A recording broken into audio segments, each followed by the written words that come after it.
Hello viewers, আসসালামু আলাইকুম। আজকে তৈরি করে নেব ভাজা একটা আলু ভর্তার রেসিপি। তাই এখানে সরিষার তেল দিয়ে দিছি, তেলটা গরম হয়ে গেছে। আর এখানে আলুটাকে ভালো করে ফেটে নিছি সিদ্ধ করে।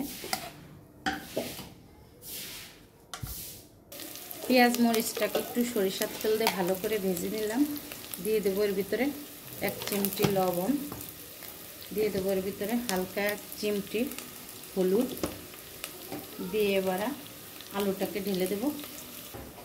এবার আলুটা দিয়ে দিলাম।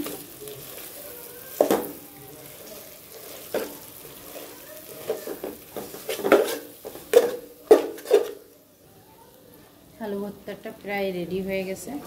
নাড়াচাড়া দিয়ে ভালো করে ভেজে নেব।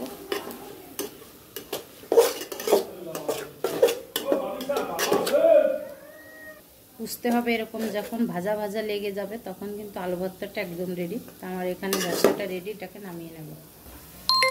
পেঁয়াজ মরিচটা দিয়ে এখানে ভালো করে ভেজে নিছি।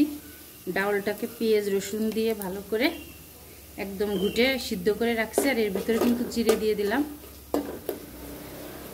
জিরে দিয়ে এখানে সুন্দর করে ফোড়নটা হয়ে গেছে। এখন এর ভিতরে ডাউলটা দিয়ে দেবো।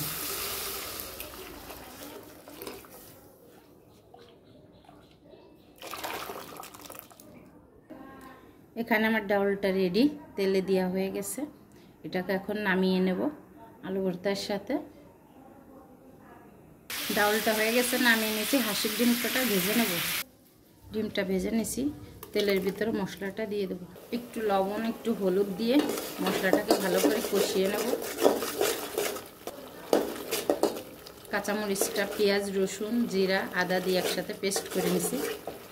মশলাটা ভালো করে কষিয়ে নিয়েছি। ডিমটার ভিতরে দিয়ে দিলাম। মশলাটার সাথে ভালো করে নাড়াচাড়া দিয়ে মিশিয়ে নেব। হালকা 1 চিমটি পানি দেব, দিয়ে একদম শুকনো শুকনো করে মশলাটাকে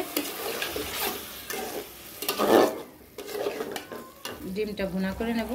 তবে এভাবে মশলাটা মাখায় থাকলে সেই ডিমটা খেতে কিন্তু অনেক মজা লাগে, ঝাল ঝাল। তো আমার ডিম ভুনাটা একদম রেডি, এটাকে এখন নামিয়ে নেব। খুব সহজ পদ্ধতিতে বানিয়ে নিলাম আলু ভর্তা, হাঁসের ডিমের ঝাল ঝাল ভুনা, পাতলা ডাউল মুসুরির। তো ভালো লাগলে লাইক শেয়ার কমেন্ট করবেন। আর এটা খেতে কিন্তু সাদা ভাত দিয়ে ভীষণ ভীষণ মজা। আর যদি ভালো লাগে লাইক শেয়ার কমেন্ট করবেন। অন্য কোনো রেসিপি নিয়ে আবার হাজির হবো। আল্লাহ হাফেজ।